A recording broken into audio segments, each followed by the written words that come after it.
100 में 90 शोषित हैं, शोषितों ने ललकारा है। धन धरती और राजपाट में 90 भाग हमारा है। अधिकार चाहो तो अड़ना सीखो, पग पग पर लड़ना सीखो, जीना है तो मरना सीखो। नमस्कार, अभिवादन स्वीकार करें, मैं हूं अविनाश। जी हाँ दोस्तों, आप लोग उक्त पंक्तियों से समझ गए होंगे कि आज हम बात कर रहे हैं जननायक कर्पूरी ठाकुर जी का। जी हाँ, बिहार के दूसरे उप मुख्यमंत्री और 2 बार राज्य के मुख्यमंत्री रहे कर्पूरी ठाकुर का। कर्पूरी ठाकुर को अभी एक प्रेस रिलीज जारी होती है राष्ट्रपति भवन से, उन्हें घोषित किया जाता है कि उन्हें भारत रत्न से सम्मानित किया जाएगा।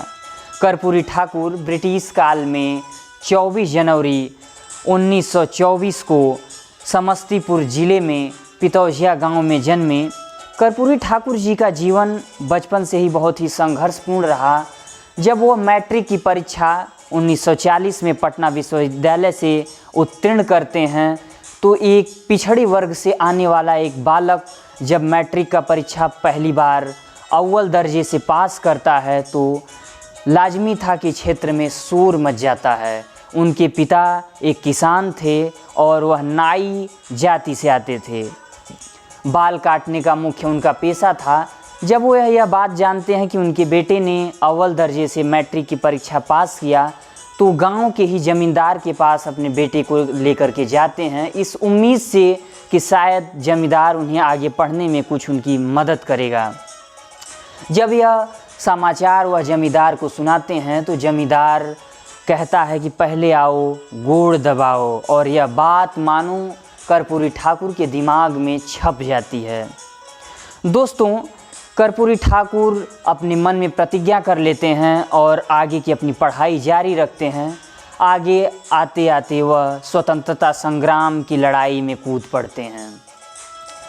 पटना के एक टॉकीज में उन्होंने अंग्रेज़ों के विरुद्ध भाषण देते हुए कहा था कि भारत की जनसंख्या इतनी अधिक है कि अगर हर एक भारतवासी अगर थूक दे तो अंग्रेजी राज बह जाएगा, और इसके लिए उन्हें दंडित भी किया गया था।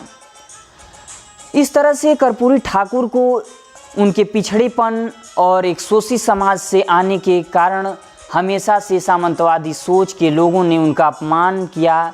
हर जगह उनको अपमानित करने का काम किया गया। जब वो मुख्यमंत्री थे और मुख्यमंत्री के काल में जब विधानसभा में एक भाषण दे रहे थे जब विधानसभा में वह बोल रहे थे तभी कुछ सामंतवादी मानसिकता के लोग खड़ा होकर के भरे विधानसभा में एक राज्य के मुख्यमंत्री को यह कह कर के अपमानित किया कि कर कर्पूरी कर पूरा, गद्दी छोड़ धर उस तरह। क्योंकि कर्पूरी जी नाई जाति से आते थे और उन्हें यह कहकर अपमानित किया गया कि कर कर्पूरी कर पूरा, गद्दी छोड़ धर उस तरह। उन्हें उस तरह पकड़ने की सलाह दी जाती थी। कर्पूरी जी अपने बचपन से ही और अपने पूरे राजनीतिक जीवन में ईमानदारी की एक मिसाल थे और अपने सादा जीवन जीने के लिए जाने गए। एक कार्यक्रम में जब समाजवादी नेताओं का जमावड़ा लगा था और चंद्रशेखर सिंह का जन्म दिवस मनाया जा रहा था, कर्पूरी जी एक फटी धोती पहन करके वहां पहुंचे। तब सारे नेताओं से चंद्रशेखर जी ने अनुरोध किया कि आप सभी लोग कुछ पैसे मिला करके कर्पूरी जी को दे दें जिससे कि वह नई धोती ले लें। दोस्तों, इतने बरस बीत गए और भारत सरकार को अब याद आया कि कर्पूरी जी को भारत रत्न से सम्मानित किया जाना चाहिए। कहीं ना कहीं इसमें एक बड़े बहुसंख्यक आबादी को साधने की जो कोशिश है, ये राजनीति से प्रेरित भारत रत्न देना, कहीं ना कहीं कर्पूरी जी का कद भारत रत्न से कहीं ना कहीं बड़ा है। दोस्तों, ये एपिसोड आपको कैसा लगा हमें कमेंट बॉक्स में ज़रूर बताइए। जय हिंद।